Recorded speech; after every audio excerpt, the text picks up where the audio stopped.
Welcome to the PVM podcast. I'm your host, Nick, owner and founder of Project Veteran Muscle Gym and Foundation. Here we discuss topics veteran and first responder related, which include active duty life, off-duty life, civilian life, the good, the bad, and the ugly. PVM's mission is to build physical and mental strength one veteran at a time. That being said, let's get this thing rolling. All right. We are on a new episode of the PVM podcast. Excuse my voice a little bit. I had the black plague last week, so I think everybody kind of had that at one time or another. Today we have Adam Andre on, a local legend in his own right.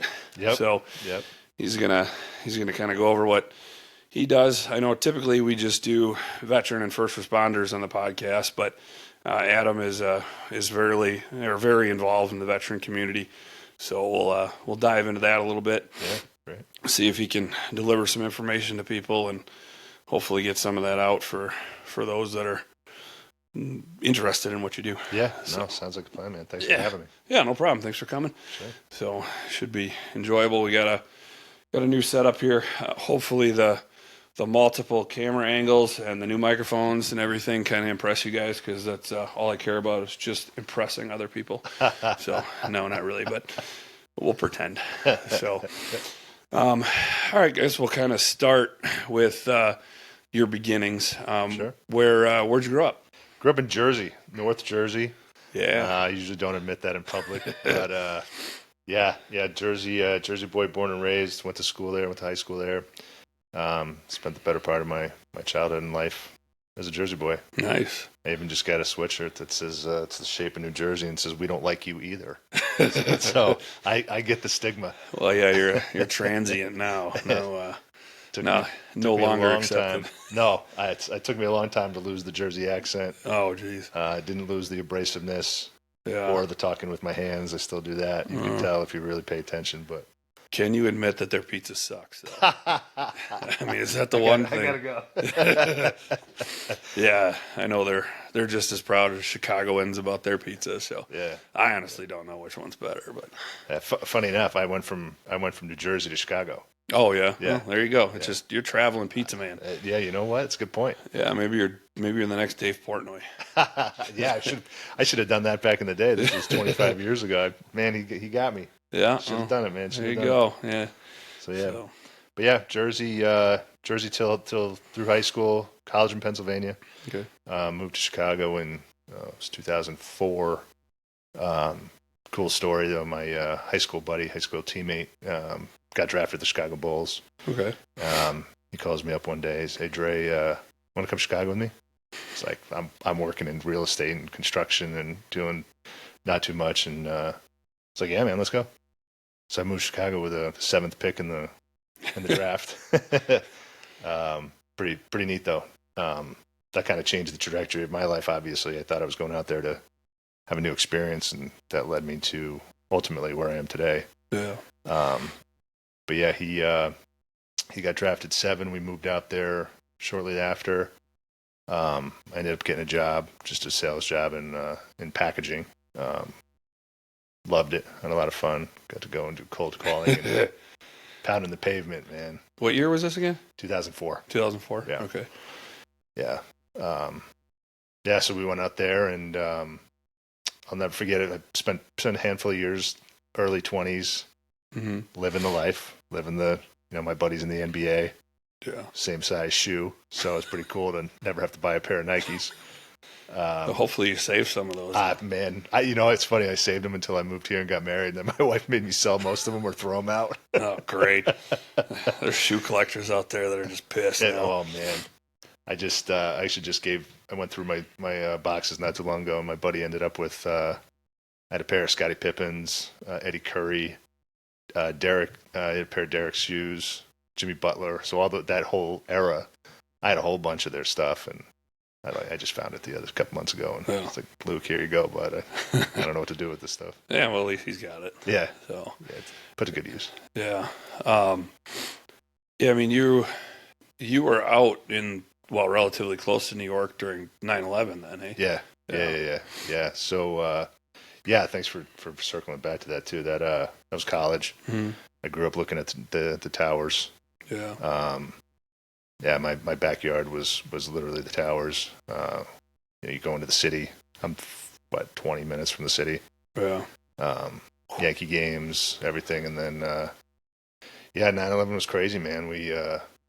I was in class, or actually, let me think about. Yeah, we were regular college class, and I remember somebody came to our apartment at the time. My roommate Dave, somebody came in and broke into my car that night on 9/10. So I just happened to be up early. You know, you're a college kid, sophomore in college. You're not getting up early if you don't have to. So I remember they came in. The cops were there. Somebody had shattered my driver's side window on my car. So I just happened to be awake, and the cop said, "Did you hear a plane hit the tower?" I said, "Okay." I didn't think anything of it. You know, I grew up around airplanes my whole life. I'm thinking it's like a 172, and no biggie. Kept it moving. Go inside. I remember we had one of those. Remember those old school huge TVs? It was like the huge. It was like a Volkswagen. It was huge. The big projection TVs. Yeah. Like the rear projection TVs. And they had the 3 lights on it. Mm-hmm. Yeah. Showing my age. But yeah, then I saw the second plane hit.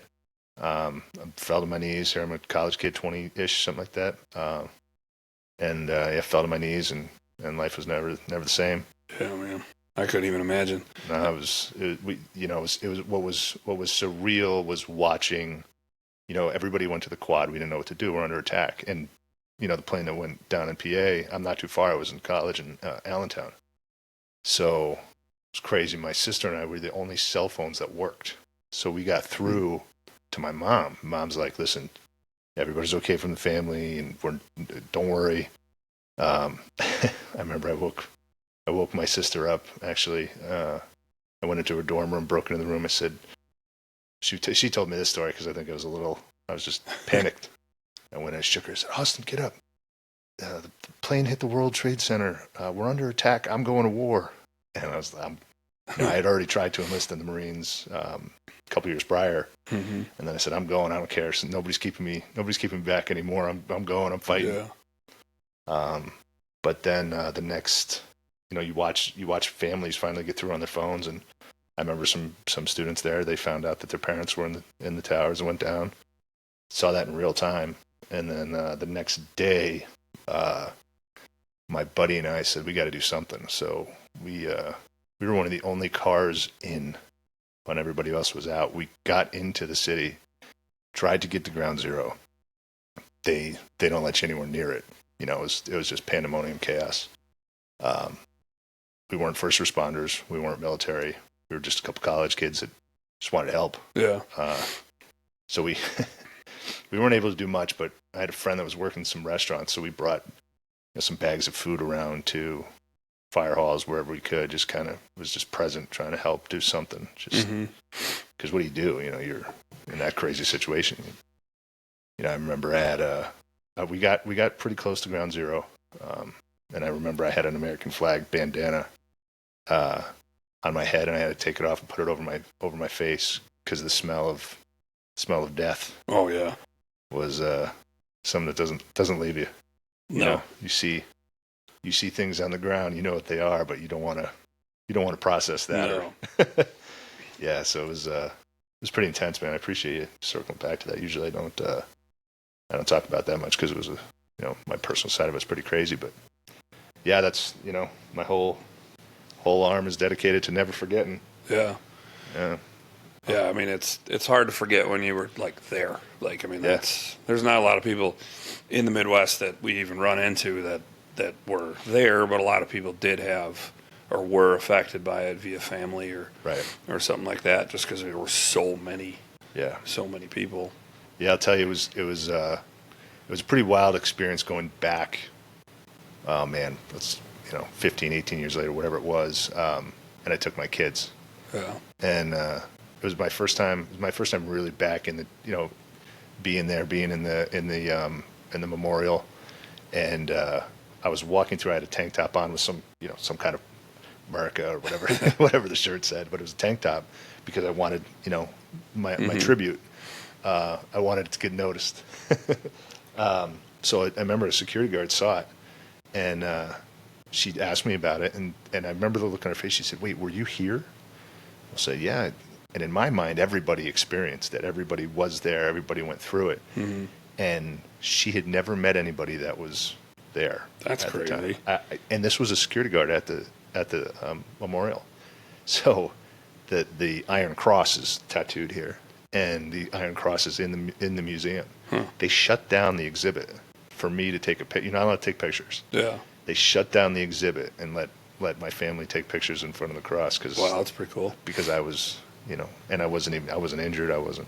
But just because I was there and I had that experience, they shut it down. Huh. It was pretty cool. Was that security guard that allowed you to do that? Yeah. Or was it, yeah. Yeah. They had a couple people come over and they literally roped it because Mm-hmm. they don't want no pictures. Yeah. And then they let us do that.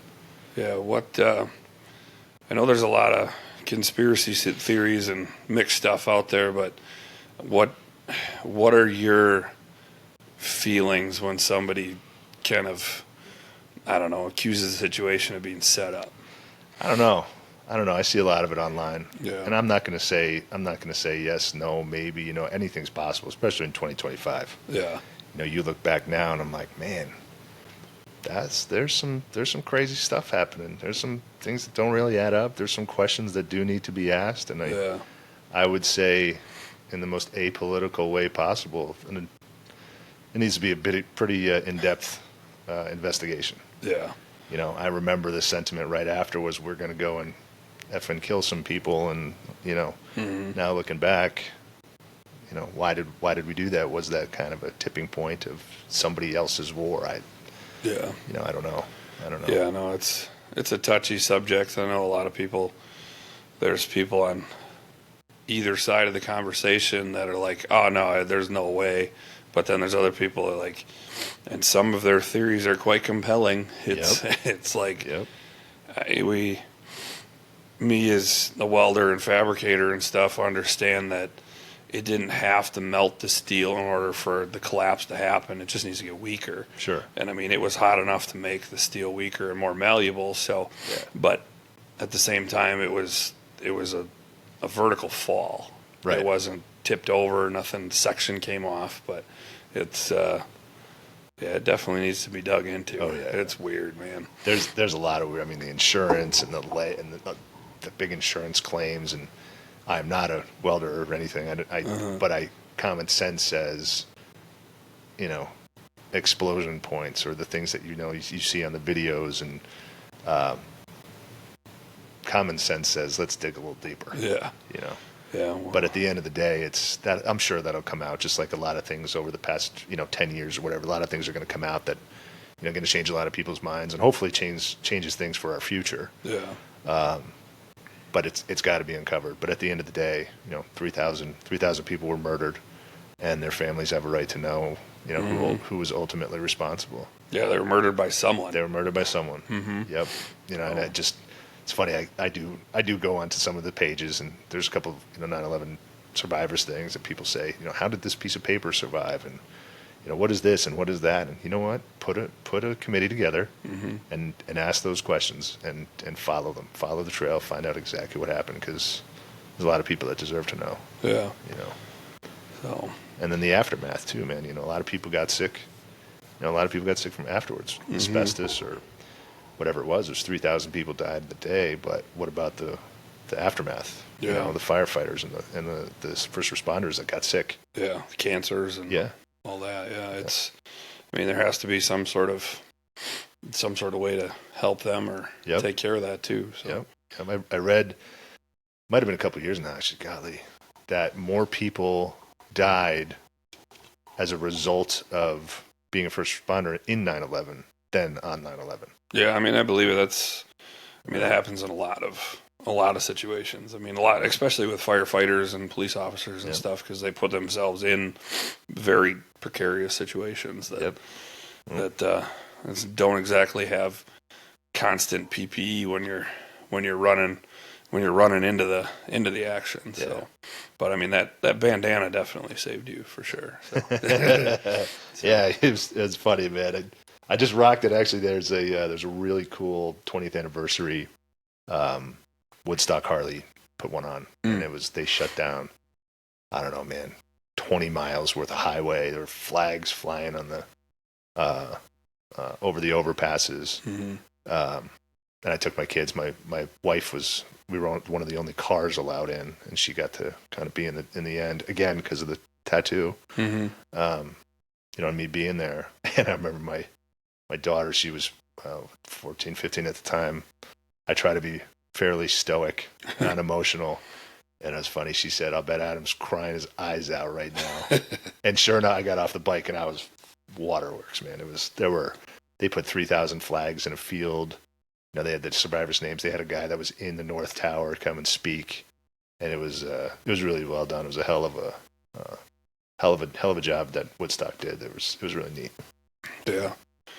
Yeah, that's one thing to be said about the motorcycle community is they got a lot of pride. Got a lot of pride, man. So, I hadn't seen that much pride. Probably never will again. Than that. That was really something else, man. That was really America. Yeah. No, unfortunately, tragedy brings us together, and well, that's live like it's 9/12, man. Try to rock this every day. Yeah. Try to live by that motto. I wish some people would do that more. It's like Robin Williams did a funny skit where he said, "You walk around the city on 9/12, and everybody's your friend, and everybody's how you doing." And then he said, 2 weeks later, it was back to the New York mentality. Yeah, the wise guy.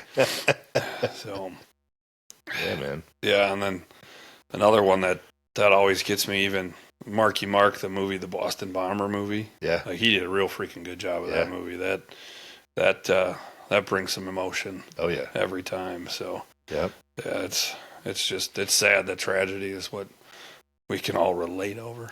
Yeah, you're absolutely right. But it's funny. I've traveled all over the world. I've lived all over the world. Lived in Africa for a long time, and a lot of people say, America has no culture. Yeah.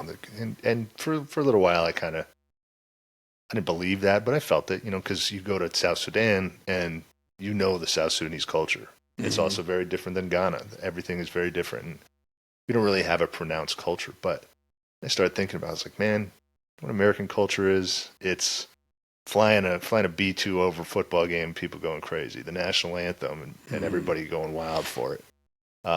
That's our culture. It's when something bad happens, because inevitable something bad's going to happen, we rally like nowhere else. Yeah. That Boston thing, I remember seeing volunteers, people going and helping, people doing anything they possibly can. And it's just bring a little humor into it. It's the only time I'm a diehard Yankee fan. Fifth generation Yankee fan. I mean, another thing I try not to admit in public. Oh yeah, especially around here. So Cubs or Brewers will eat you. Exactly. So. But I'll tell you, that's the only day of the year I rock a Red Sox hat. Yeah. In remembrance. And a diehard Yankee fan will wear a Boston Red Sox fan. So, tragedy bringing people together. Yeah. It's American way, American culture. Yeah, that's because we're rebels. So I mean, we started a war over a small tax on tea. So long time ago. Yeah, we ain't the same way now. Different times now. Yeah, different times. Yeah, I mean sometimes we could use that, but yeah. So 04, 05, you're in Chicago. Yep. Okay. 04. It was 04 to 15. I was in Chicago. Okay. I was living. Luol Deng was my buddy's name. Is my son's godfather, best man at my wedding. Son's middle name is a Joe, named after not just named after him, but named after his whole family, because they all have the same middle name, which is a Joe. But yeah, we spent had some good times, But I had to get my life together. Yeah. Got a job. My mentor of mine came out. He's a successful man, successful businessman, and he came out to visit. And I'll never forget. I didn't have money to pay the valet. I had to ask him to borrow $20 to pay the valet in downtown. He said, "Adam, when are you going to get your life together?" I said, "Man, Mr. Golden, I thought it was. I'm 22. I'm living the life." He's like, "Nah, well, you're living the life, but what's your future?" So I went and I interviewed with his company, and a couple days later, there I am, pounding the pavement, cold calling, selling packaging. Did really well with it. Ended up really loving the career. I was making some good money. 26, 27 years old, making, low six figures, but still doing well, making making a lot, and then spending every penny. Yeah, especially when in Chicago. Oh man, Kind of hard not to. And living, kind of living that lifestyle of trying to keep up with the guys making, $40 million a year or whatever it is. Hey guys, I made $100,000. I could do it. Yeah. Not a good look. Yeah, no, it's pretty funny how once you hit 6-figure mark, it's like it's no different than the 50. Yeah. So Yeah. You still spend it. You just buy more crap. Yeah, I know. You just have more useless shit. So Literally nothing to show for it in those days. Yeah, not even shoes. That's too bad. That's a good point. That's a good point. So when did you spend time in Africa after this or before that? During. During. So we went, it was 2010. So we're 6 years in. I'm doing well. Lou's doing well. He's just about to make the All-Star game. And the UN called and said, hey, we're gonna take you back to South Sudan. South Sudan is incredibly interesting and heartbreaking history of their war, their 20-year war, the people that died and the genocide that happened. And historically, you hear things on when we're growing up, and I've told this story in a bunch of interviews about it. What did I know about South Sudan when I'm a kid? I saw it on the cover of National Geographic. Yeah. I saw an African woman with, beads on her neck, and that's about all I knew about Africa in general. Mm-hmm. And then, 2010 happened. The UN called the wall and said, hey, we're going to take you back to South Sudan. Excuse me, Sudan, because it wasn't even a new country yet. He's like, okay, can I bring a friend? So that friend happened to be me.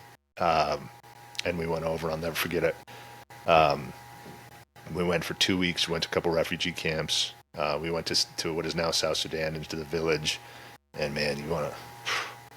9/11 was impactful. Mm-hmm. That trip was next level. Was it like a PR thing, or is it? No, they wanted, the UN wanted, looking back, they wanted to get him involved, and he wanted to be more involved. He hadn't been back to his homeland in 20 years. Yeah. He couldn't. He was doing his thing. He came over, he played basketball at he was 13 or 14. Then he went to the States. He was 14. Then he went straight to Duke. Then he went to the league. The guy never really got to go back and see his home country, and his parents are still there. His family's still there. And he was just never had, the opportunity to really do it. So once he became established in the league, they're like, let's bring him back and let's let this kid see what happens, kind of thing. Mm-hmm. And I think it was, I don't want to say it was PR for the UN. It was UNHCR, right? So it's the UN. I forget the acronym now. But it was the refugee arm of the UN, and I'm sure they wanted to get him involved. And so we went and man, we went to some schools, and you could see you look at the walls of the schools, and there's bullet holes or bomb holes, kids with lacking limbs. Yeah. And to see the gratitude on the kids' faces of us just showing up. And it's funny. It's funny. When we went over there, people would kind of give me a hard time, because I'm different, and I'm not different because I'm white. It's different because I'm short, and I'm 6'6". Yeah. Everybody over there is just they're giant. But yeah, the kids, the gratitude of seeing a guy with the wall stature, seeing me as an American coming over, and like just this genuine gratitude. And I'll never forget it. I saw, you see an NBA player here. People want a picture. They want a selfie. They want an autograph. They want something from him. Mm-hmm. And back there, they just want to shake the dude's hand. Like, thanks for remembering me. Thanks for being a part of this. Thanks for being present. That was it. And then you come back here after seeing what you've seen in downtown Chicago, and there's no gratitude. There's no. Yeah. It's a lot of selfish and something I told the story quite a bit, that the day I got back, I went and I was at a restaurant downtown Chicago, and I was trying to process what I had seen, what I'd been a part of, and this older gentleman next to the table I was at said, started cursing about the temperature of his steak. Now, 3 weeks prior, maybe I would have been that guy. Yeah. I would, you cooked my steak wrong, or, this is terrible, take it back. But But I remember 3 days before, I'm seeing kids that have to walk miles to get water. They don't have any food, and then here's this dude, the steak that was just brought to me, literally on a silver platter, is going to complain about the temperature of my steak. It kind of messed with me a bit. Yeah. Well, they say that our homeless in the cities are more well off than those people over there. Yep. Like it's mind-boggling to even think about it. Yep. So it's wild, man. It's wild. But that's where I heard that. I saw what I saw. I got to process it, and I went into my. I'd say about a week or two after getting back, I went in. I called my mentor, Mr. Golden. I said, Mikey, I'm done, man. I can't live this life. I can't just, because I was projected to get a managerial spot downtown Chicago. I would make a couple $1 million a year, and it was kind of a no-brainer. And I said, I got to do this thing. I gotta go back to Africa.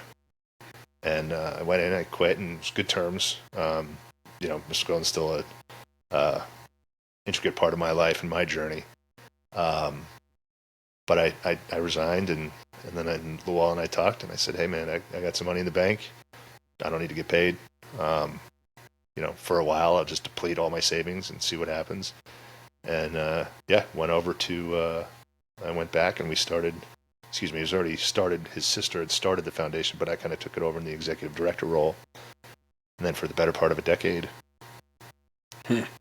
living over there, building, we built a lot of basketball courts. We did put a lot of programs together. It was pretty cool. We got to see a lot of things. We got to do a lot of good. We built Minute Bowl Court. Was the first one in South Sudan. And if not to get too far into a tangent, but if you watch the Olympics this year, the South Sudanese basketball team lost to the U.S. by 1, and those were a lot of the kids that grew up playing on Minute Bowl Court and playing for the programs that we created. It was pretty neat to look at that and see everything kind of come full circle. Also means I'm really old. Not necessarily. But there's kids grow fast. It's true. But that's a really neat story, and I know it's not exactly what we're here to talk about today, but it's pretty cool to see that team, the kids grow to where they become. You're playing on a world stage. You're up against the greatest in the world, and to see the kids doing as well as they did. Kids are grown adults now, but you see these kids doing well. And what's really neat is that the coaching team and the managerial team of them is Lual is the president of the federation. Our high school basketball coach, who is one of the greatest human beings on the planet, who we even named, a bunch of the guys got together and we named the court at our school after him, him and his wife. So he's the assistant coach. Another guy that we played with at our high school is the head coach of the team. Another guy that Lual played with, he's basketball operations. Head trainer is our trainer, who's lives down in Chicago. So it's neat to see the whole crew that kind of started everything together and is now all part of the Olympic journey. It's crazy. It's crazy to even have another country get close to beating the U.S. in basketball, let alone 1 point from Sudan. Yeah, that's wild. I mean, they weren't even a country 10 years ago. It was 2011. And here they are. And at some point there will be a lot of documentaries. There'll be a movie made. Oh, I'm sure. Somebody's going to come out with Who's going to play Adam? It's funny. A lot of the guys have joked about that quite a bit, and it's going to be some chubby white dude. Yeah, I can't even think of who offhand. The jokes have been made. Oh, I'm sure. Yeah, we'll have to do a little research into that to try and figure that out one of these days. But yeah, that's pretty nuts. How'd your buddy even come from there to be professional basketball over here?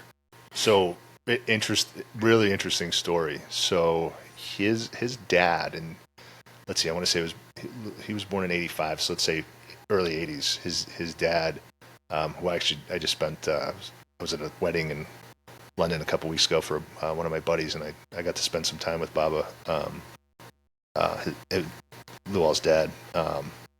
who is one of the most fascinating, interesting, best human beings you'll ever meet. He was involved in the government in Sudan, and I don't know the whole story on how it actually all came about, but Civil War started. He knew that he was going to have to get his family out. The family was able to get out. Lou left when he was just a couple years old, and they went to England. So they were political refugees to England. And to put things into perspective, because he really does have quite an amazing story. I went over, graduated high school. I went over to London as my graduation gift, my mother, my sister, and I. And we stayed at a fairly nice hotel, and I went to go see Lou, and he was my buddy from school. He was a freshman when I was a senior, so he wasn't even a great basketball player yet. Yeah.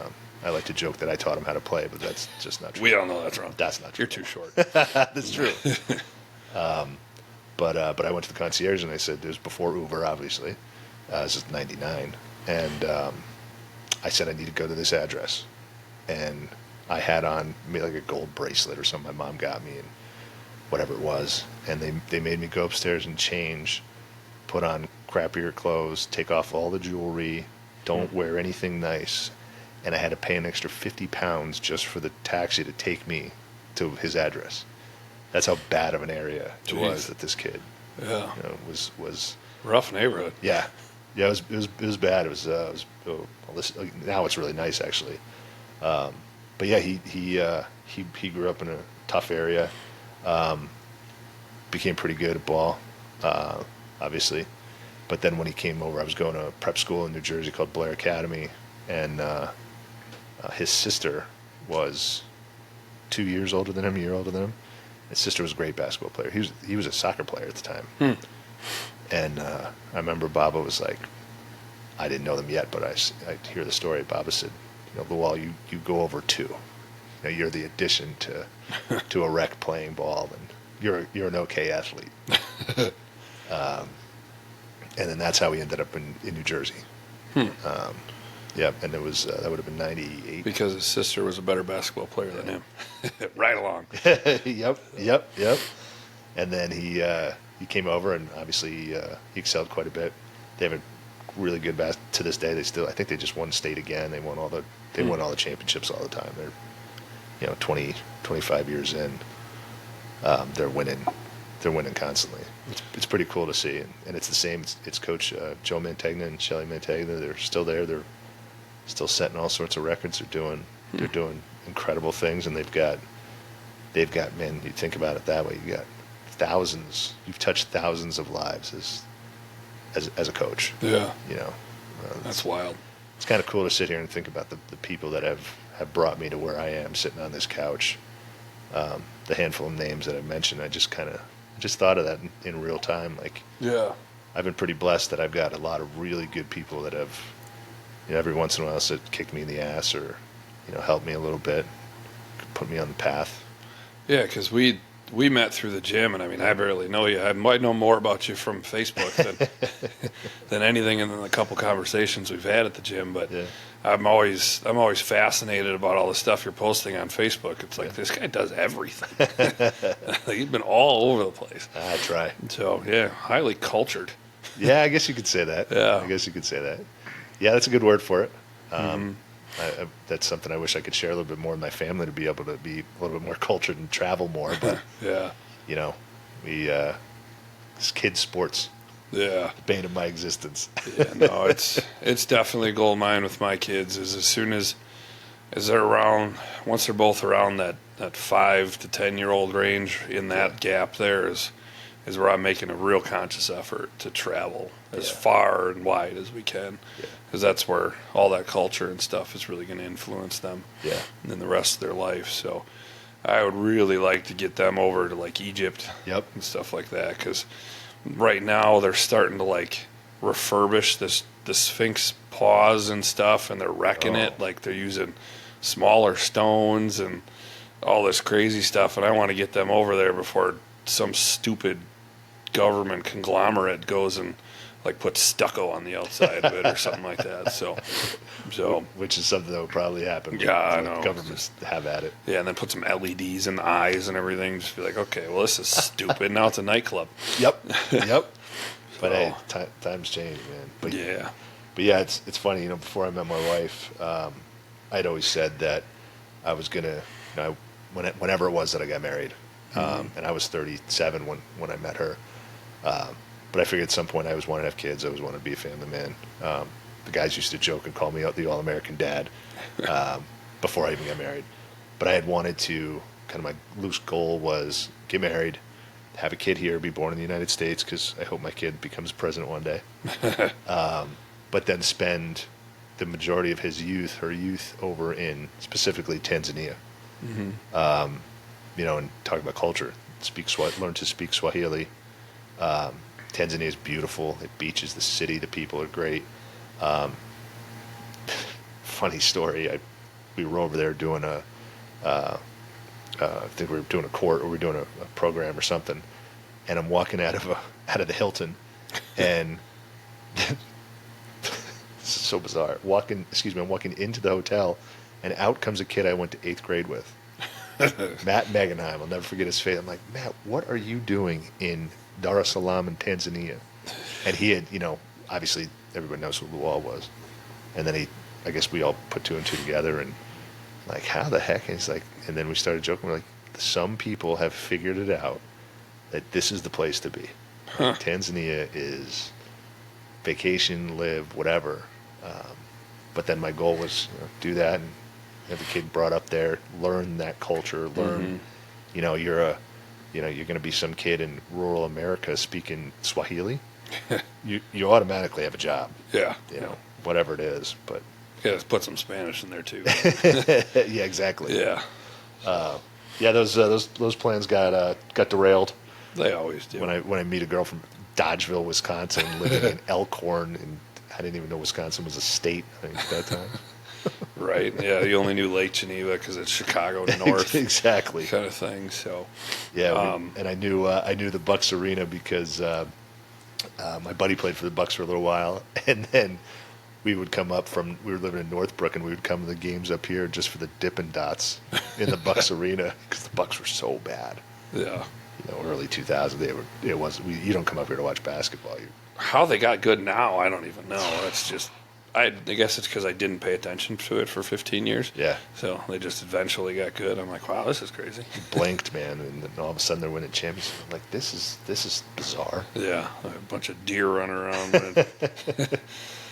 Yeah. Good timing. That's when I moved here. That's when they got good. So I'm going to try to take some kind of credit for that. Wow, it seems like basketball stars just follow you around. So. That's exactly what it is. Followed my coattails for years. Yeah, I know, right? Well, you kind of hung on theirs for a while too. So. Fair enough. Yeah. So when did you come back from Africa then? Would have been the most I stayed there was months at a time. I wasn't there for. I'd go back and forth quite a bit. My heart was always there for a decade.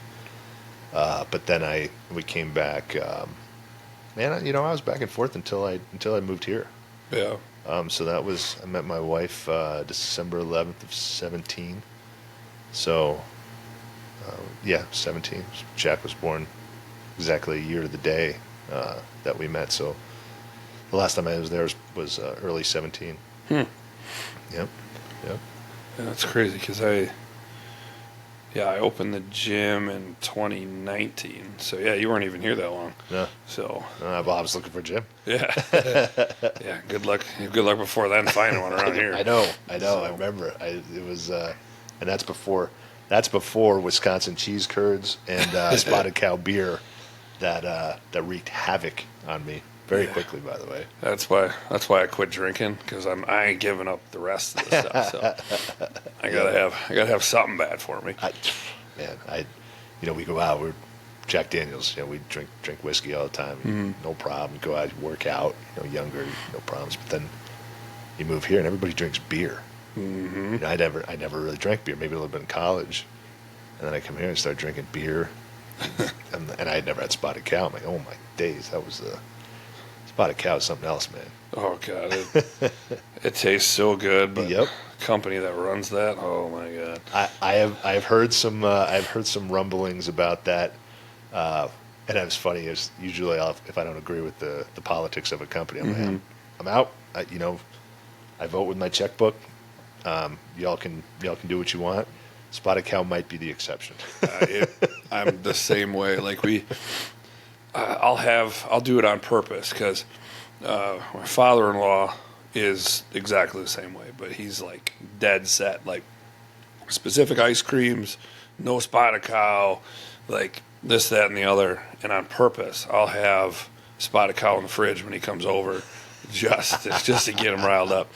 Or like when we go up to Canada, we're going up to Canada in June for fishing again. I'm gonna bring a case of it. Yeah. I don't even drink it. I'm just gonna bring it up there, Just to have it around. yeah, just make them drink it. But maybe I will drink it, but I only drink when I go on vacation now. Yeah. So Yeah. it's got to be special times. Otherwise, I mean, I need to stay around for my kids. I don't feel like dying early or having Alzheimer's because, God, that would suck. Yep. That would be the worst thing ever. I 100% agree. Yeah, I don't think there's. Other people are like, oh, burned alive, drowned, this, that, or the other would be the worst way to die. I think Alzheimer's would be the worst. Yeah. So. Yeah, and it's worse for everybody around you. Yeah. You know. But there was I listen to a lot of stand up now and stuff, Okay. and there's this new girl that, I mean, she's probably not like that at all, but a lot of stand up comedians have like a character, Yep. whatever that she play. She was talking about how what if your significant other was trans and then you got Alzheimer's later in life, and then every day you wake up and be like, what the hell are you? That's what I think of every time. Like, oh man, that shit would be torture. You're like, what'd you do with my wife? That's actually pretty funny. Yeah, God, I peed laughing the first time, I think. So. Yeah, you gotta let me know who that is. I'll have to check that one. Yeah, I'll have to find it. But yeah, I watch a lot of Kill Tony and stuff. So because he is so brutal on some people, but man, he is fun to watch. Yep.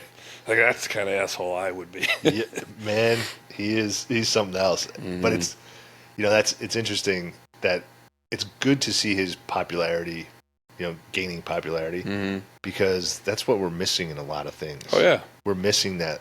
Back in our day, you can go at anybody for anything and nobody's offended. And now you sneeze the wrong way, and that's offensive the way you sneezed, and you said God bless you, and you can't say that anymore. Yeah. And there's Kill Tony. I mean, he's ruthless. Yeah. No, he got the retard award from his buddy that's a retard that's on the show. He's like, you're the honorary retard of this year of the comedian community.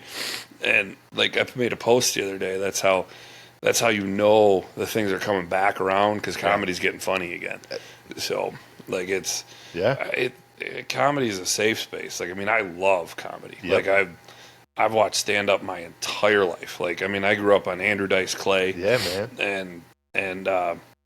And stuff like that. So I mean, just brutal, disgusting, disturbing comedy. It's just, you never laugh as hard as that. So Yep. But it's good. It's coming back again. I mean, I don't really give a shit if I offend people. I mean, now that I use the hard R, I'm probably YouTube's going to get rid of this one. Yeah, you're going to get canceled now because you said something that might offend somebody's second cousin's third grandma or something. Yeah, no, that's fine. I'm fine. You can cancel me. I don't care. Shit. But it's funny. Not you. I'm saying everybody else. It's funny. People that try to cancel you are not even the people that you're offending. Mm-hmm. Somebody's offended for somebody else's. What is that about? Yeah. Why? Do you know anybody that we're even making fun of? It's pathetic. It's annoying. But I will tell you, man, the Dice Man. Oh yeah. I grew up on Dice Man, especially East Coast. Yeah, he's been on Kill Tony a lot now lately. Yeah. And he went through the whole nursery rhyme skit again, like because the crowd was yelling at him to do it, and I'm like, man, that is the funniest thing. That's amazing. Ever. It's amazing. Yeah. He was. And I might get this one messed up, but I think he's the first comic to sell out the Garden 2 nights in a row. Yeah, no, you're correct on And that that was one, in the 90s something, when he had the studded leather jacket. He still wears that stuff and my the fingerless goodness. gloves and everything. The guys. So I actually have it on my social media. My wife didn't. My wife's from Dodgeville. She's never left Wisconsin. Yeah. Travel, but never knows anything outside of her bubble. And I remember when Jack was just able to stand because he was holding on to the TV stand, and I filmed him watching Andrew Dice Clay. And my mother's having a heart attack, and Tanya's like, what is this that's cursing? I'm like, hold on, listen. He will understand who the Dice Man is, okay? This is a prerequisite for being married and having kids with me. Yeah. Because those nursery rhymes will be putting him to sleep for the next 8 years. Yeah. Yeah, that shit is just, it's so funny. But and he keeps him up, there's like an evolution to it too. It's not just the Little Miss Muffet. There's a lot more to it. But yeah, huge stand-up fan, huge Dice fan. Mm-hmm. I like that Chappelle's coming out now, and he doesn't give a shit about culture anymore. He's like, I don't care if I offend you. He did for a little bit, and I'm like, oh, come on, man. You were one of the most offensive people on the planet. Yep. And you backpedaled, like, stop. And it didn't even last that long. So. Yep.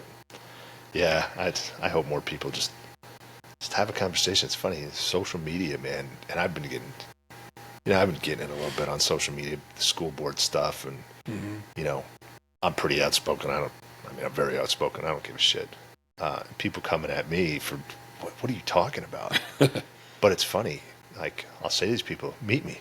Mm-hmm. You have no idea who I am. This is a local school board. It's not like we're in Madison or what is this position? Who cares at the end of the day? We're trying to help kids. I'm not doing it for politics or anything like that. And then they're trying to cancel me for that. Yeah. Like, show up and shake my hand. Be a man. Show up. Look me in the eye. Let's have a chat. If you disagree with me, great. Mm-hmm. That's what this country was built on. Yeah, no. Disagreements. Yeah, literally. Uh-huh. But you gotta be offended by X, Y, and Z, and I'm going to cancel you because you said this 8 years ago. So, okay. Kick rocks. Yeah. No, it's sad, but whatever. We just keep walking through the shit. Yep. That's where we're at, man. Mm-hmm. We got to persevere. Hopefully, there's light at the end of the tunnel because we got young kids, man. What are we leaving our kids? Yeah. This shitstorm that we've been in recently, or are we gonna get through it? Yeah, I think there's light at the end of the tunnel at this point. So it's looking a lot more promising. Yeah. So, all right. So we rolled off on a tangent a little bit there. You're back in the States at this point now, full time. You met your wife, you said, in 2017. Yep, 2017. Mm-hmm. It was bachelor living in. I was living in Miami at the time, and I can't even tell you all the places I've lived. Literally, I'd have a suitcase, for years. It's funny, the Chris Young song. I've been a Rolling Stone all my life, and literally have been. And I remember I was living between Miami and LA, a little bit in Chicago, and a former business partner of mine said, "Hey, you gotta meet this girl. She's a single mom. She's really pretty. She's successful." I'm like, "Yeah, whatever, man. I'm literally in South Beach with my feet up, looking at the ocean. Come on." But yeah, he showed me a picture of her. I remember I was in the Houston airport when I saw a picture of her, and I was like, "Oh man, I'm in deep shit here." Crap. Yep. I was like, it was 37. Is that the run that I've hung on to? 37 years old, and now it's coming to an end. Sure enough, she said, I'll never forget it. I got her on the phone, and we were doing social media talking or whatever it was, and here I am, like, "Oh, you want to come to Miami and hang out for the weekend?" And I'll never forget it. She said, if you want to meet me, you're coming to Wisconsin." And my arrogant ass, "Well, do you know who you're talking to?" "I'm not coming to Wisconsin. You're coming to see me." And I was intrigued by her confidence. Uh-huh. I couldn't point to Wisconsin on a map, but a couple weeks later, Milwaukee Airport, kissed her in the airport, and we actually have a picture of our first kiss. Some random traveler. It's like I saw that happen, and it was such a magical moment. Some woman took a picture of it and sent it to me. I was like, "That's pretty cool. That's rare."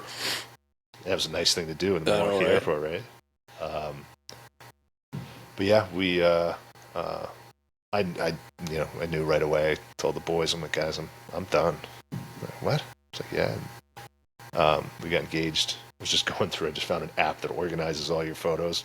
Coolest freaking thing ever. It's called Picnic. If you want to get your photos organized.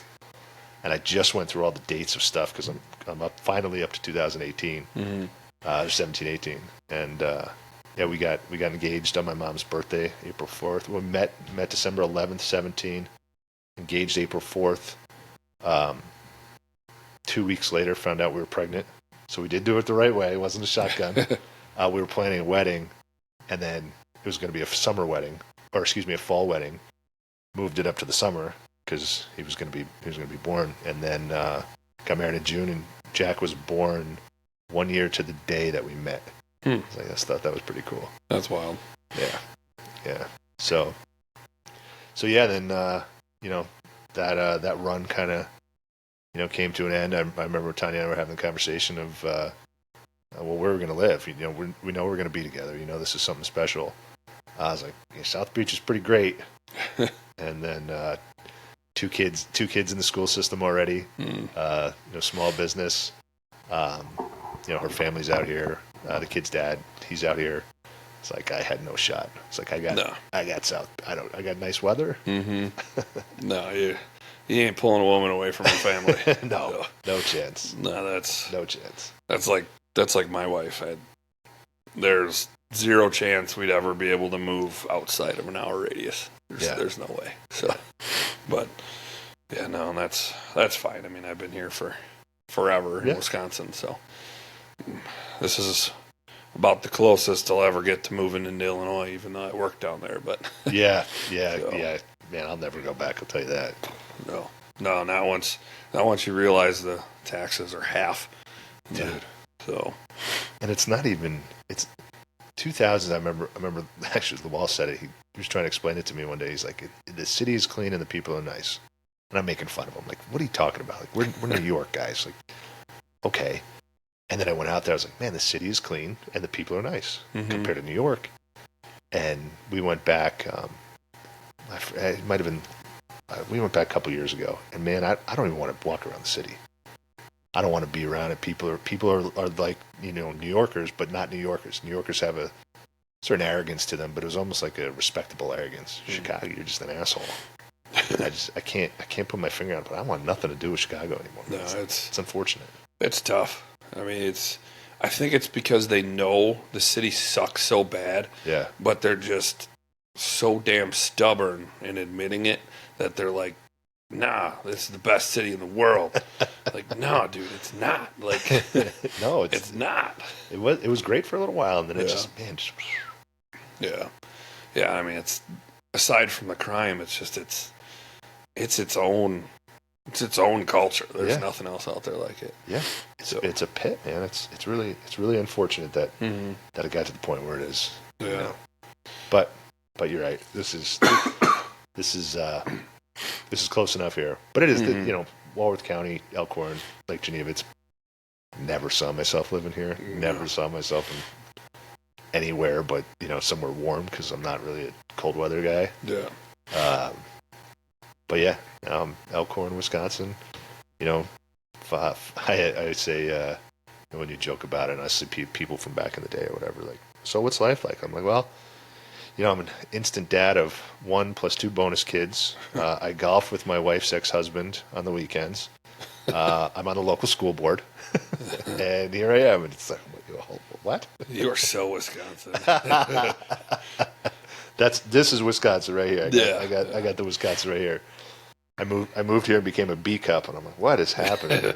Oh God, my daughter. This morning I put on this sweatshirt, and as I'm putting it on, she's like, Dad, I can see your boobies. I'm like, oh, come on, kid. Like, the honesty of kids. Stop it. God, I know I'm almost 40, but I'm not supposed to look it yet. Dude, it sucks. Man, yeah. One of these days I'll finally get back at it. I'm trying. I got to, I've been saying that for almost 2 years now. Yeah. Well, when we met, I think I was about to compete. I was 275, and I know we were talking about the strongman, and I was just about to compete in 272 for powerlifting. Mm-hmm. I was still in shape, doing good, and then just out of nowhere, I was like, you know what, the hell with this. I'm gonna live the Wisconsin life. Oh, dude, it's tough. I mean, they say there's absolutely nothing to do here, but the few things there is to do are so addicting. Yep. So, drinking beer. Yeah. Yeah, it's definitely a different pace too. Mm-hmm. You know, everything. New Jersey, New York, even Miami. You know, it's fast paced. Go go go go go. And here, you know, I got a buddy. My buddy and I spend all summer in my pool. Literally put the lawn chairs in the pool, and his kid brings us beer all summer. Like, and we tell stories, and you know, we joke around that it's Phyllis's summer education, but it's just it's an inactive lifestyle. You're just literally sitting in a pool drinking. Mm-hmm. Then more people come over, and we'll just continue all weekend. And it's not like we're drinking. You know, I could drink Jack Daniels, no problem. It wouldn't really bug my body, but the beer. And then another buddy of mine, you know, he started me on brandy old fashions. Oh yeah, that'll get you around here. That's a staple of Wisconsin. That is it. The most Corbel sold in the world is in Wisconsin. It's like combined every other place they sell it. Wisconsin is the most combined. Like, what? Yeah. I don't doubt that at all. I don't doubt that at all. And so, yeah, that's just wild. So when you got married to your wife, were you working at that point? It's packaging. I had my own packaging company for a while. I had kept, I ended up working for the foundation, for the Wells Foundation for a while. Depleted a lot of my savings. And then I was able to maintain a book of business, maintain the packaging thing. When I moved here, still doing the packaging, but right at that time, I sold a book of business to another company, and then I was working with them as a 1099. And then when I decided to settle down, I was like, I gotta focus on this stuff. And it was, it's a good gig, good company to have. And then let's see, COVID hit, and everybody, the world got turned upside down. Everybody, and I'll never forget it. The CEO of a good friend of mine, actually, and here's another person, Todd. I was doing a little bit of work with Todd in Houston. I'd known him for 25 years. He was actually one of my first customers, and we became really good friends. A big brother to me. And he called me and he said, "You need to get down to Houston. We just got a big project and I need your help." Like, what are you talking about? It's COVID. I'm putting Lysol on my boxes that are coming from Amazon. Like what? And this is like early COVID. Oh yeah. And I had been doing some packaging programs for him for a summer feeding program. So I've always had a thing about nutrition and food, and especially with kids. It was the first time I ran for the school board, I was focused on school nutrition. So we went down to Texas, and I kind of, then he showed me behind the curtain. We were working on a program for summer feeding, and it was going to be about 40,000 kids over the summer. When COVID happened, Sonny Perdue, Secretary of USDA at the time, called the company and said, "How can you take this? How fast can you grow this program?" And I said, "Well, do whatever you want." Sonny Perdue said, "Here's a blank check. Do it," because they had seen the writing on the wall. And I went down there, and he said, "Okay, we gotta do this as fast as possible. What we need equipment, we need supply, we need everything that they need to do this program." And it was kind of cool in a weird way. I had a signed letter from Sonny Perdue allowing me to travel. Huh. So, walking around an airport, nobody there. It was a ghost town. God, that'd have been weird. It was weird. The only good thing was I sat in first class. I was the only person on the airplane. Yeah, that was kind of cool. Talk about losing money for the airlines then. Yep. But it was a cool program. I got to meet Dan Crenshaw. I was a big, I don't know where he's at now, but back then, Dan Crenshaw was kind of the man. Yeah. He I came think in we're the all house. wondering where Dan Crenshaw is right now. I couldn't tell you. He's just one of those guys. Mm-hmm. But yeah, it was cool. We started the program. Ended up doing, I think we did about 50 million meals in 6 months. Stats were just bizarre. And at that time was when the real major shift for me and my now partners happened. The USDA writes you pretty much blank check. Get this done, and you'll be compensated for it. And we didn't know the obvious ramifications that were going to happen. But when the CEO and Todd says, "Well, you're $10 million too much. It's too much money. We didn't use it. We don't need that." And the government, the government literally says, "Keep it, or else our budget next year isn't going to be that high." So that's $10 million in taxpayer money. What? And then some things happened with the funds. I think we had some disagreement in ownership of the former company. Without getting too into it, funds were not utilized in the best way. It should have gone to the people that, blood, sweat, and tears, not the ownership. And that's not me at the time. I was a subcontractor for them. It wasn't me, but it was the leadership team of the company that did it. We're in a warehouse with 500 people, a couple 100 million square foot warehouse, about 500 temp labor workers in there. No masks. Let's be real. You're not taking COVID tests with that many people. Yeah. You're doing the right thing, and you're putting your life in jeopardy. And we didn't know what we know now then. You're, like I said, I had gloves and Lysol on. It was hot boxes. But these people put their lives on the line, not knowing, and then they were passed over. Yeah. Sad. Yeah, it's one of those stories. It's one of those things. You see it and shit, shouldn't have happened. But what was good that came from it was the entire leadership team and myself. We were able to create this company that I have now. It's called Umoja, and Umoja is Swahili word for unity. And we all got together, and some came on later, some coming on sooner, and we created this company to more do the right thing. We weren't in it for the millions. Weren't in it for what our predecessor was. We wanted to feed people. We wanted to get food in bellies, nutritious food to the best we can. So we created Umoja, and now we have. It's pretty cool, man. It's pretty cool. We've got. I'll get to where I am, but we work with just about every Feed in America food bank in the country on the supply side. We do a lot of business, trucks on the road all the time. We've got another division where we're doing healthy food to Medicare, Medicaid recipients. So we're putting healthy food on their plate. Diet friendly, right? You got heart issue. We're helping you with your heart issue, not just throwing crap in a box and saying eat this.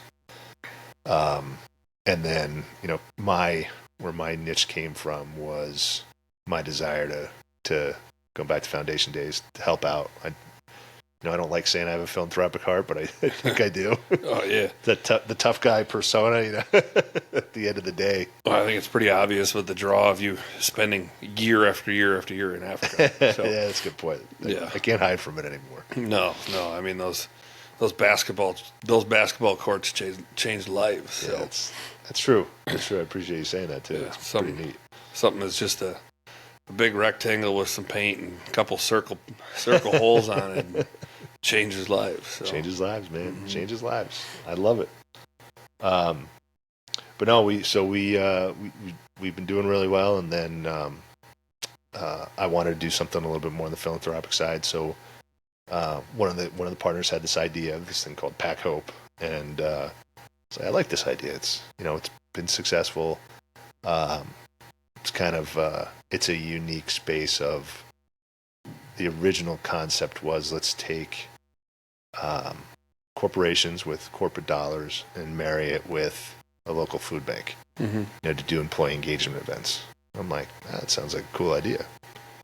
So we started. We did a little bit. We did a couple pretty cool things. And I'm all for it. It was getting food in bellies. It wasn't, I'm not asking people for money. I'm not, doing anything like I had asked for donations with the foundation, and I don't mind doing. It's all the same, but this is different. And I can go to a buddy and say, hey, listen, here's what I'm doing. I'm not making money off this, but here's how it's going to help. So created Pack Hope. It was running real good, and then January of 24, I had just started with an organization called the Military Family Advisory Network, and I found this company. It's a nonprofit, not a company.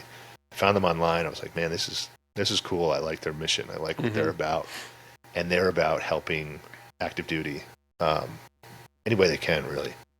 And they had just started an initiative focusing on food insecurity. And I'm getting to know them. So this is probably end of 23, early 24. And I started learning about how fucked up the military is. I'm like, this can't be real. 80% of junior enlisted are food insecure. Like that to me is, and this is going to sound horrible saying it like this, but you think that a village in Africa is food insecure. That in my mind, okay. I can understand that. I can grasp that concept. Yeah, explain what food insecure is a little bit more. For you don't know where you're going to get your next meal, right? So you don't. There's things it's more acronyms, right? So social determinants of health, right? Are you low income? Do you only have one car? Can you not get to a store? There's a lot of cultural parts of SDOH. Are you in an urban area? There's a lot of things that could lead to food insecurity, but basically, you don't know where your next meal is going to be. Are these retired veterans or oh no active? This is active. It's active and veterans, which is insane. That's mind blowing. Yeah. So, and I'll talk about all the data. I mean, this has been my life for the past 2 years. So end of 23, I start talking to this woman's name is Delia, and she's become a very close friend. And the first thing I learned was when you're PCS'd, permanent change of station. So when you're PCS'd in the military, you don't always get reimbursed for your stuff. So when I move, I might leave behind my pantry items, or I might, leave something behind or whatever. Well, they don't always get the choice, because the military, and this is my understanding, it's a pain in the ass. They don't reimburse you everything, and some stuff you can't take. So if you're going from California to New Jersey, you might lose, let's call it $200 worth of your pantry restock, so salts, peppers, food, whatever. Well, when you're making $35,000 a year, $200 is a lot of money. To anybody, $200 is a lot of money, and for no reason. Excuse me. So we started looking into the data, and the PCS moves were really crushing families, crushing active duty.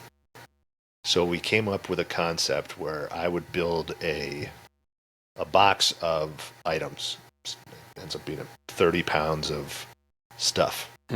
So you've got, off the top of my head, salt, pepper, a toy for your kids, deck of cards, laundry detergent, staples, yeah, right, and a shower curtain. A shower curtain. We did some research, and a shower curtain was the number one requested item to put in here, because if you move in a new house, you're not taking a shower without a curtain. No, and any landlord's going to throw away the old one because they're nasty. Yep, and especially in some of these places. So we created this program, and wild success. It's been picked up by a lot of big funders. So I do the back end work, where MFAN will do the outreach. They have their funders. Now I've gotten to know everybody involved, and I just put the stuff in the box and send it. So the letters you get are pretty cool. Oh yeah. So this is end of 23. We started the pilot at Fort. It's now Fort Cavazos, but I always say Fort Hood. So we started the program at Cavazos and just went crazy. If you're moved into Killeen, and it's the biggest, pretty sure it's the biggest Army base in the country. If you're moved there, you get one of these boxes worth about $200. And the idea is so that you can have a couple days with your family, that you don't have to stress about going to Target or whatever. Because you gotta realize when you're PCS, your spouse might be deployed. You might be there for a day, and your husband gets sent to Poland or something. That happened to a couple of people that I talked to. So the box ended up being, and still is, a huge success. We're expanding to we're going to Liberty this year, El Paso. It's expanding like crazy. It sucks that private companies have to pick up the bill for it. Why can't the military just, but that's, government's a whole nother, I think that's a conversation I'll have to have over with a whiskey. Yeah. I mean, is this company a nonprofit or? So MFin is a nonprofit, and then their funders, their big dollar funders pay for this program. So that's what puts me in Killeen, at least once a month. I'm down there working on the program. This is our first full successful year, and it's just grown gangbusters. But and this was just me interested in. I've always, I tried to enlist, tried to be a Marine. Long story, but I couldn't. I guess I was too crazy to be a Marine, which is I don't really understand that. Yeah, I don't know. But I tried. Recruiter. I was on the phone with a recruiter when I was 17 and just turned 18, and at the time I took daily medication for just being an idiot. Yeah. And this was mid '90s. I'm sure a lot of kids were on the same thing. Yeah. But the Marines didn't like it, and it kind of stuck with me. So my only regret in life is that I was not a Marine. It sucks. But jump ahead a little bit to kind of a cool story. I was there November of last year, and Walker Bush, cool dude, real cool dude. He's H's grandson, W's nephew. He's a Marine, and we were there for a ribbon cutting ceremony, and we're sitting in the lobby of the hotel. And when I go down there, I bring back Weller bourbon or some stuff, because you can get whatever you want. Killeen, Texas, you can get any kind of bourbon you want, which is great. So I had a couple of the big bottles of Weller, and Walker's like, "What are you doing with that?" I was like, "I guess we're about to drink it." So we ended up sitting in the hotel lobby for hours, telling stories, drinking the Weller. And he's a Marine. He spent 4 or 8 in. He had some really cool stories. What a cool dude. And he said something to me that I'll never forget too, and it stuck with me. He said, because I regret not being a Marine, and I see the shield, I see the sword, I see the uniform, and every time I'm like, man, it stings. And he said, you weren't able to serve in the Corps, but you're serving your country in a different way. And I was like, damn, this is quite a bit of bourbon deep. I was like, but thanks, man. Touched me.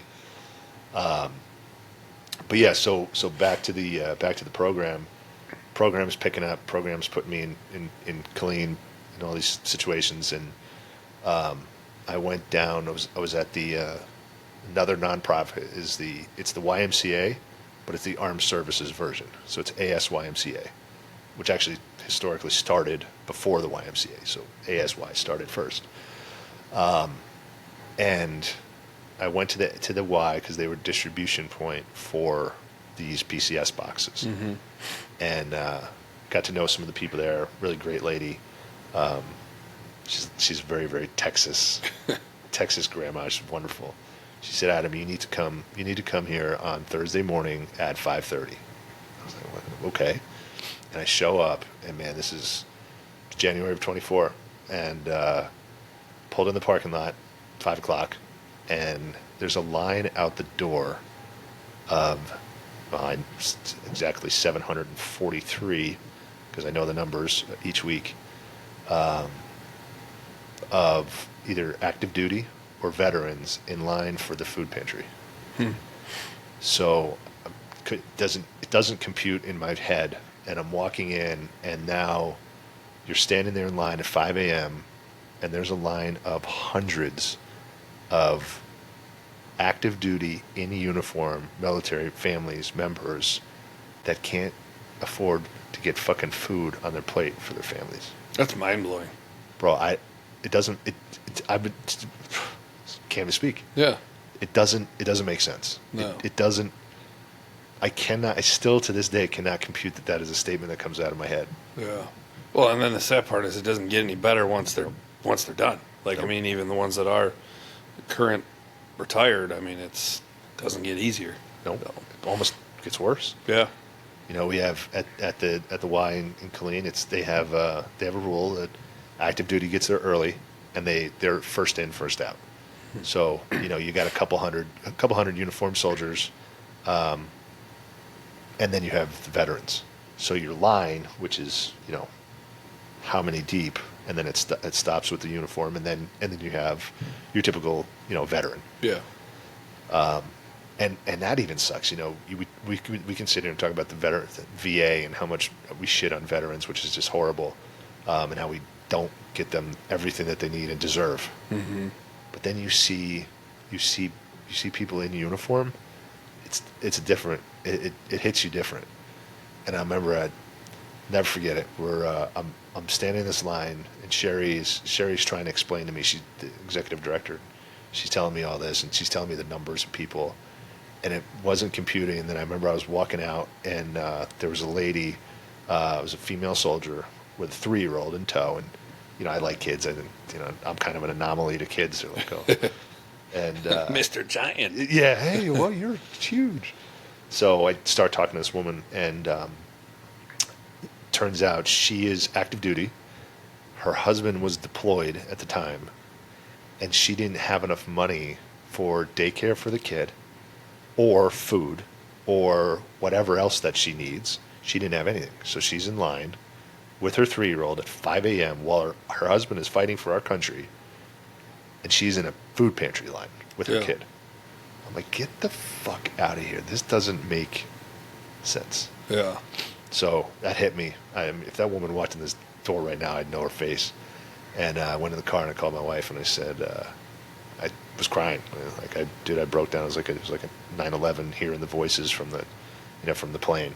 Yeah. You know, I was like a mess. And I said, I'm changing what we're doing. I'm changing the goal of the company. We got to do something about this because it's not right. And, you know, quickly realized I'm one of a few that even knows about it because nobody believes me when I tell them. Yeah. You know, It's not something that even I would have thought of. Yeah. Like, I mean, I understand a lot of the veterans and stuff, but active duty, that would never even cross your mind because it's like you're employed by the military, and one of the things that you should be signing up for is they get to use you as a tool. At least you feed and take care of your tool. Yeah. So.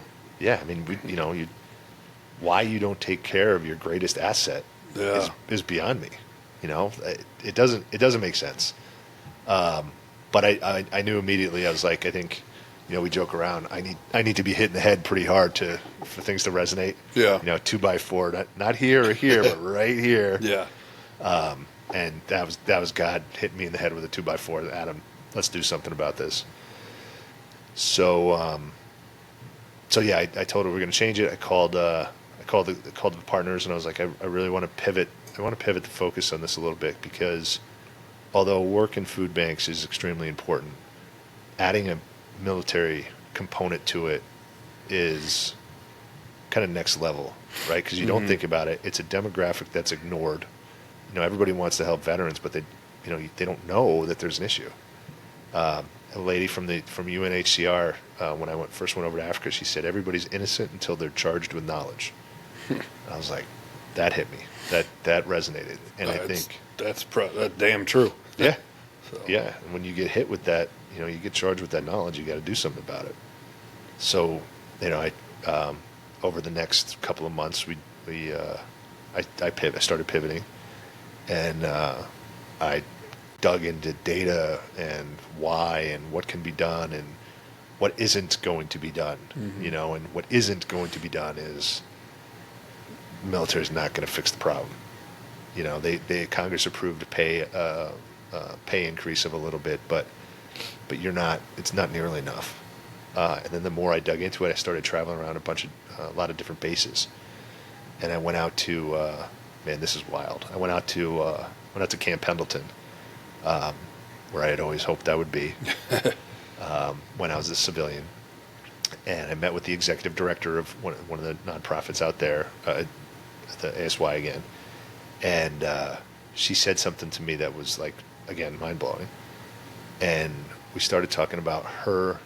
It's interesting. Each kind of base in each area is a little bit different in how they're kind of get fucked over. Mm-hmm. Pendleton is unique because they have young Marines, families, wives, young kids, right, or pregnant wives. And we started talking about the lack of maternal health care.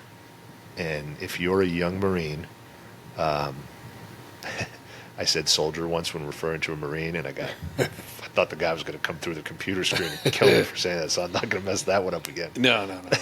Don't screw that one up.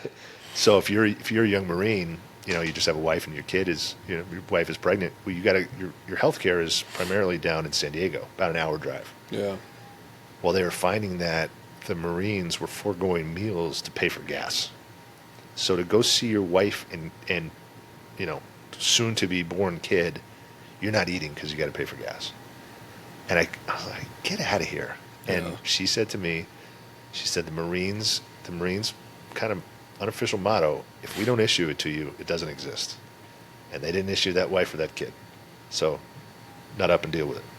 Like, that's sad. There's got to be a line, like let's I get it. I don't get it. I'm not a Marine, but there has to be some kind of line when it comes to family, when it comes to your kid. You want that Marine, you want him focused, you want him doing his best to fight. If I'm worried about my, Jack's at Tibbetts and something, the fire alarm goes off, I'm worried. You want to have your family secure. You want to know first and foremost that your family's secure so that I could be secure. So we're completely missing the boat there.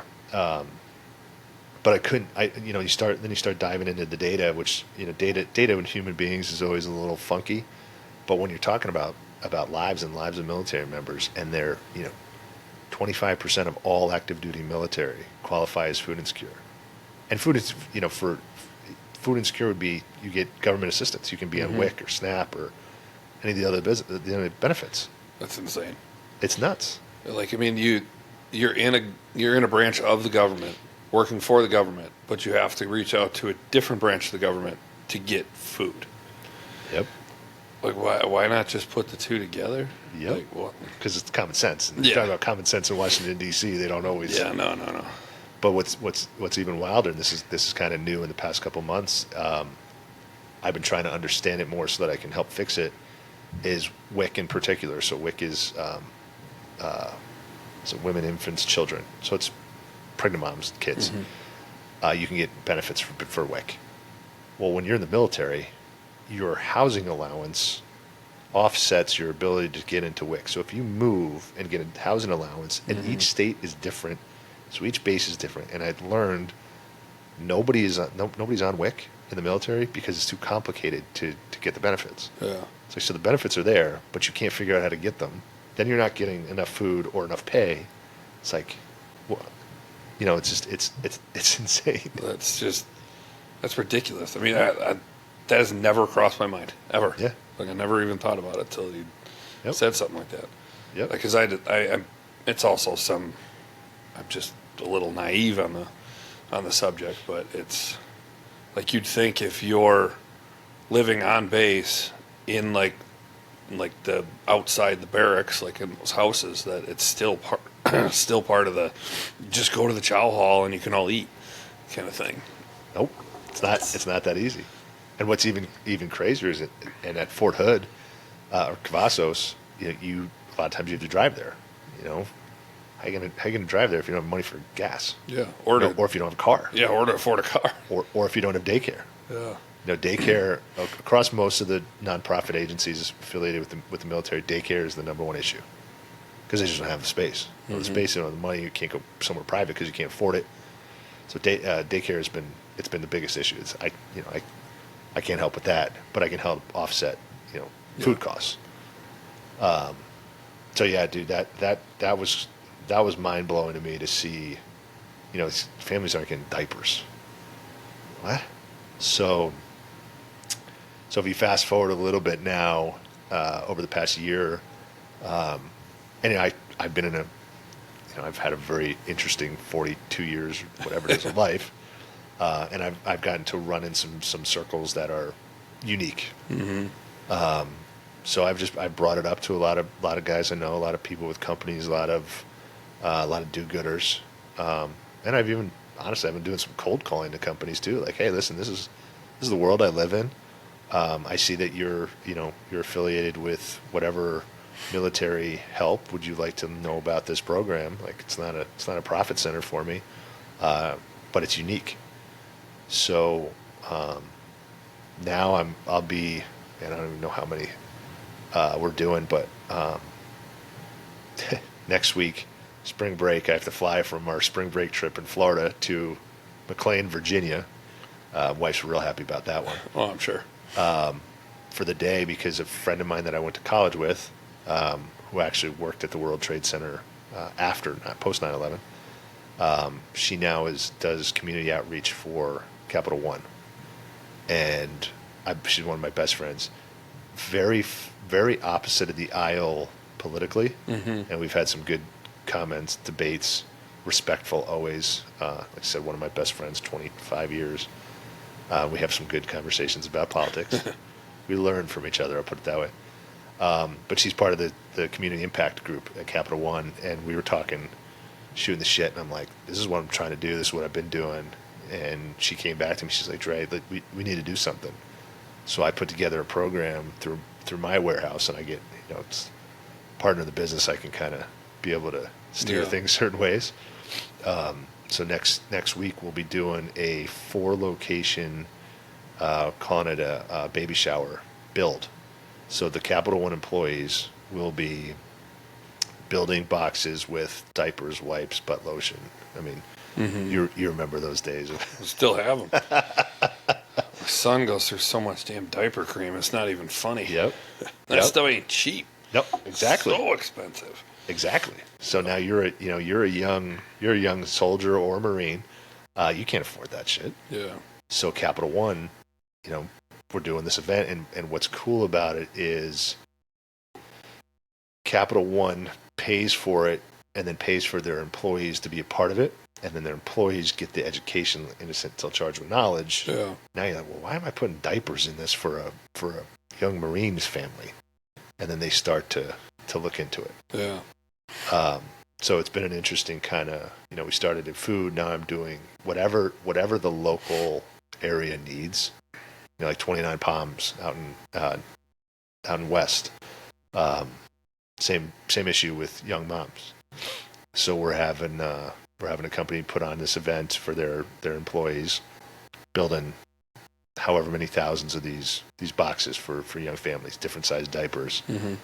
It's pretty cool too, because the event is in Vegas, and the company is also sponsoring a young Marine and his family to come meet Carrie Underwood. It's like, that's kind of random but cool. Yeah, well, she's gained so much popularity lately. Dude. So, I mean, the acapella? Mm-hmm. And nobody realized how patriotic she was until very recently. Yep. So and if she popped up on, I don't know, like Instagram Reel or something too, apparently she loves like real heavy metal. I saw that. So that one was awesome. I'm like, what a badass woman. Yeah. She was singing Korn. Yeah. I was like, what? Yeah. I mean, I guess we all did that when we were all in that phase. That's when music was actually good. Yo. I get some weird ass shit out there now. I'm not listening to anything my kids listen to. Forget about it. Yeah. No, I want nothing to do with it. I'm pretty stuck on Red Clay Strays right now. Okay. So those guys are real good. Okay. So, yeah, it's like it's like a Elvis inspired country blues. Ooh. Like it's all right. It's a good. I can get down with that. So yeah, you need those. You need to go off on those tangents a little bit once in a while. So I'm with it. Yeah, I'm with it. So what this is upcoming, or that one is next week, and then the Vegas one is in April. Locally, and I know they don't talk about this often because their family's an incredible family, but the Kunis family does an event with me now. This will be year 3. Okay. And it was interesting. It was extremely complicated thing to do, but it's a lot of fun. So I talked to Scott. I had actually met Scott early on when I lived here through similar political circles. Mm-hmm. We were at the same events, when we kind of hit it off.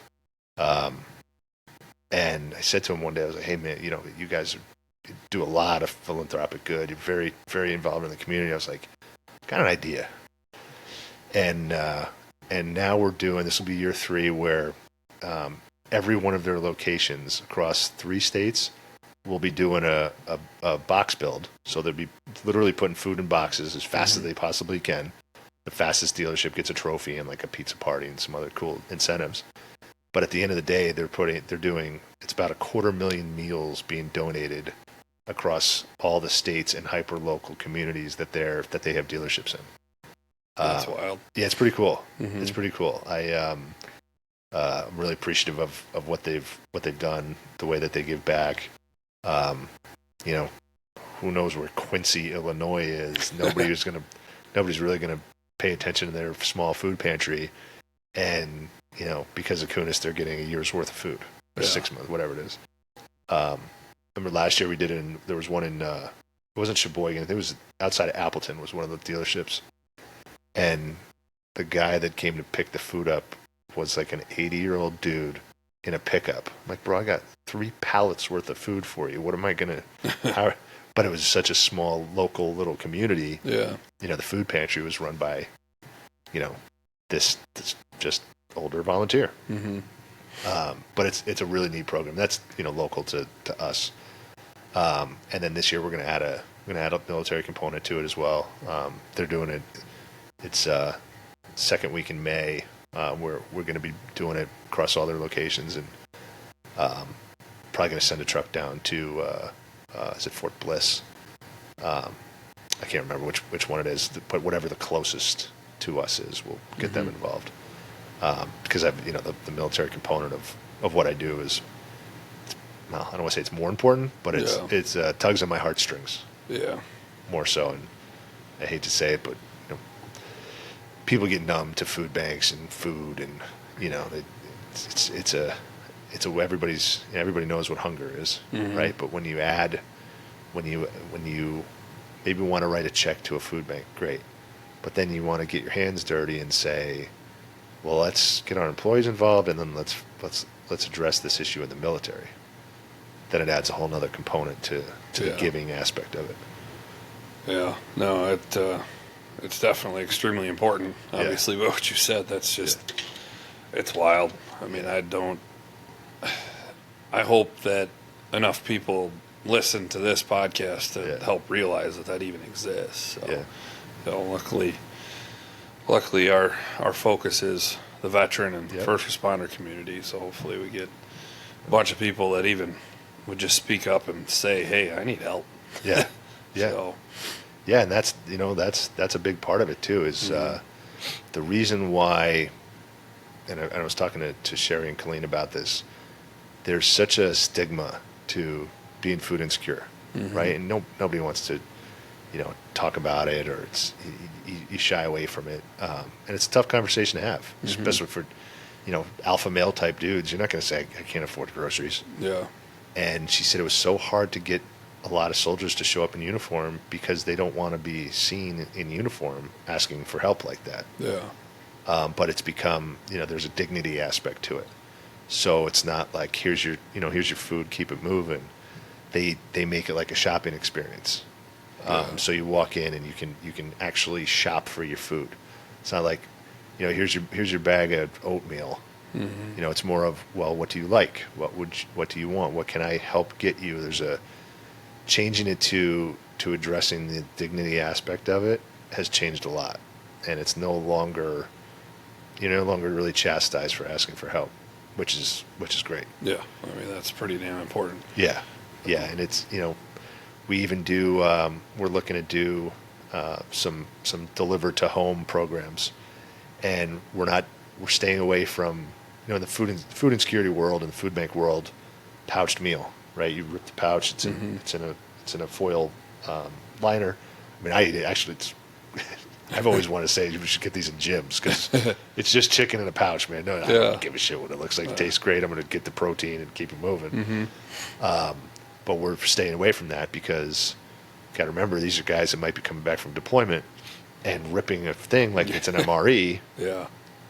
We want you to feel like you're at home. We don't want you to just have here's your meal, man. Eat it, deal with it. Yeah. No, let's think of the psychological aspect of it. So stay away from MREs, stuff like that. And this is all through research and data and feedback. And when we're shipping these boxes to somebody's house, they're like an Amazon box. Yeah. You don't want to have, here's your free stuff because you can't afford it.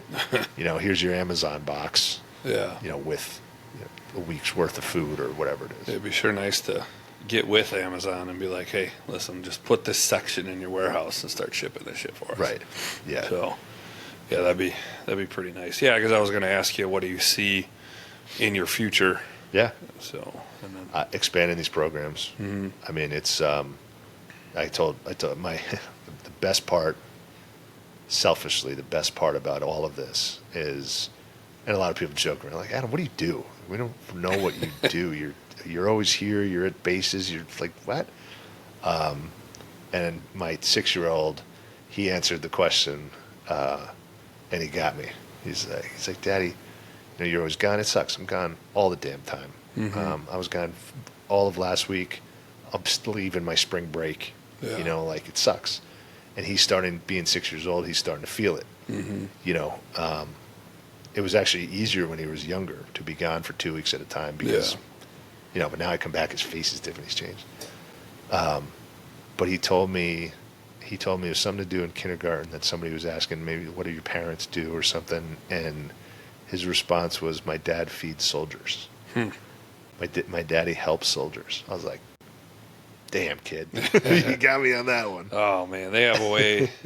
They have a way of making things just so simple and so true. Yeah. Like, I mean, it's just that what comes out of their mouth is true. Yeah. It's just wild. Yep. But yeah. So we're gonna keep the programs going. We're gonna expand them to different different bases. I'm trying to get more corporations involved, more people that I know from the NBA days. I'm trying to get my buddies that give. Let's put a program together. Let's build. You got a company? I'll show up and have your people put food and baby material in a box. yeah. And we'll donate it to wherever. We're doing. I don't even know how many meals weekly we're doing in Killeen now. But everywhere needs it. And each location is so uniquely different. That I can go. San Diego. Let's go talk to the Padres. Camp Pendleton, a little bit further north, maybe L.A. There's a healthcare company I work with in L.A. They want to do something for Pendleton. Then you go East Coast, Capital One.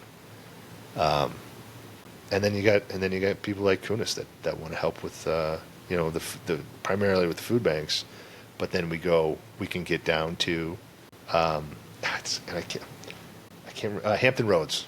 Hampton Roads is Southern Illinois, Southern Illinois. So it's Hampton Roads. We'll be getting some food down there through the Kunis program. So it's expanding. The more that we talk about it, the more that we get to know about it, the more that it's okay to say it. Hey, listen, the government kind of sucks with the military. Let's. I think we're all figuring that out because a lot of that's becoming more transparent nowadays. So but the only thing that sucks is they don't want a lot of that getting out because it hurts enlistment, right, and all that. So and we've had quite a boom in enlistment lately. So there's not going to be a shortage of this issue. So, but hopefully you can make a big impact on the issue. And we're trying. It's crazy you say that too about them not wanting it getting out. when we first did that PCS program I was talking about, we were gonna do the launch and the the publicity behind it. I think it was November, and we had to push the launch date because Big Army didn't want because it was November's Veterans Day, and there's big things behind the veteran military time. They didn't want it associated with that, with the timing, so we had to push it. That's crazy that they would reach out and be like, Yeah. Hey, but you don't mess with Big Army, man. Big Army calls and says you do something, you're doing it. Yeah. Especially in their nonprofit world, because a lot of these nonprofits that I work with are, they have people on their board with a lot of metal on their chest. Mm-hmm. So they don't, I don't understand it. I'm sure I can guess what the dynamics are. Yeah. But they call you, and yes, sir. Yeah. They can shut you down real quick. Yeah. Yeah. Make it impossible to receive a dime from now till forever. Yeah, exactly. Yeah. No, it's tough that we have to tread lightly trying to help people, but it's there's always somebody that wants to flex. Yep. So, and unfortunately, we just have to, flex in the background. Just be like, sucker, I figured it out. So. Yeah. That's kind of the business model that we've created too. It's, I do all this stuff, but I work for the nonprofits. Mm-hmm. My name isn't out there. My company isn't out there. I'm just supporting the nonprofit in any way that I can. Yeah. My mission, my purpose is food and nutrition. Just something I'm passionate about and something that, is a huge issue. Yeah. With a slight pivot to personal hygiene and maternal health. Yeah. Just because they all go hand in hand. It's all hand in hand. Mm-hmm. And who you talk about the future? Who knows what I might uncover about how we're lacking with our military support? I don't know. Let's hope that they fix enough stuff fast enough that you don't have to figure out anything else. Yeah. It's like history. It's not current day. Yeah. But it's I think we're both kind of on the same page, trying to do something for people that deserve it.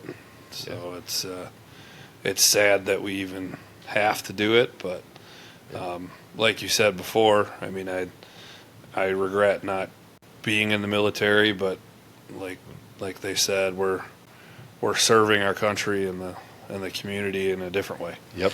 So and that's all it really takes. Yeah. So yeah, I wish more people would step up and do stuff like with PVM and the support. Even just the conversations about it. Here's two guys sitting on a couch talking shit.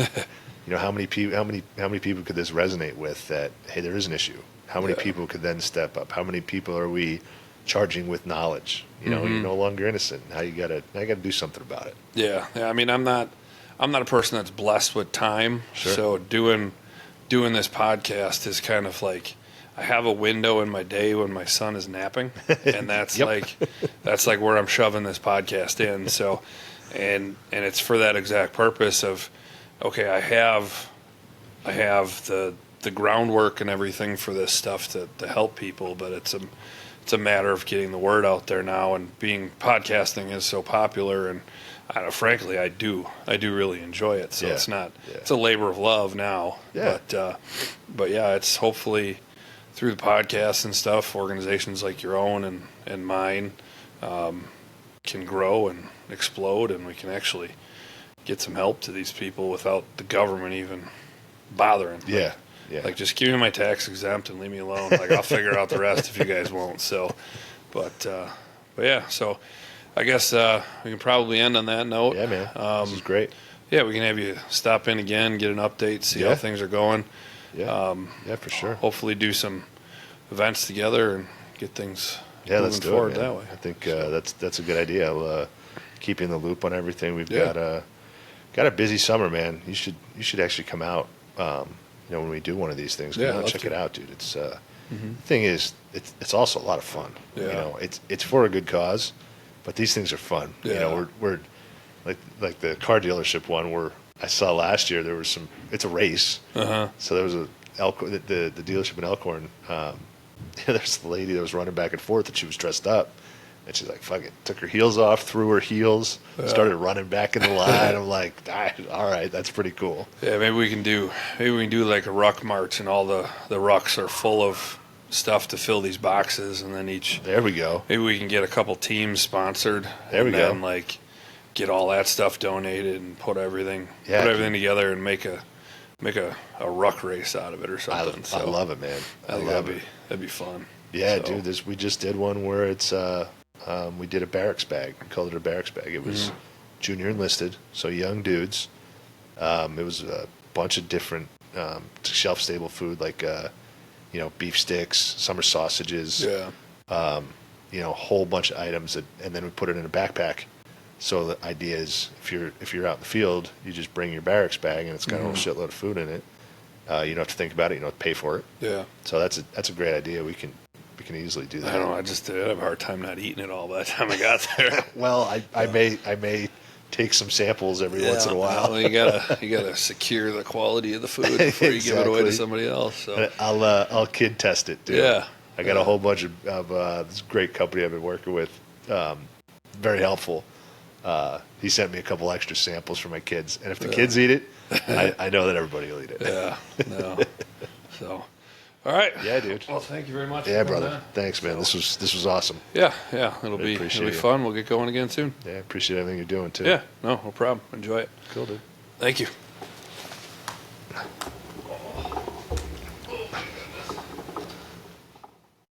Every night coming through televisions. It's a revolution. I would rather die by electrocution than let them silence us or let them lie to us for one more day. This is retribution. Let them hate if they want to hate. Trust them, I say what I want to say. I ain't gonna fake it or run away. Face it, I'm unafraid. Take it on the chin like a man with his judgment day. We're the underdogs, we're the challengers on our worst behavior. We're the renegades, we're the vagabonds, we're our generation. We're the counterculture, we're the underground. Don't know what to tell you. Label us as your enemy, but we're the rebellion.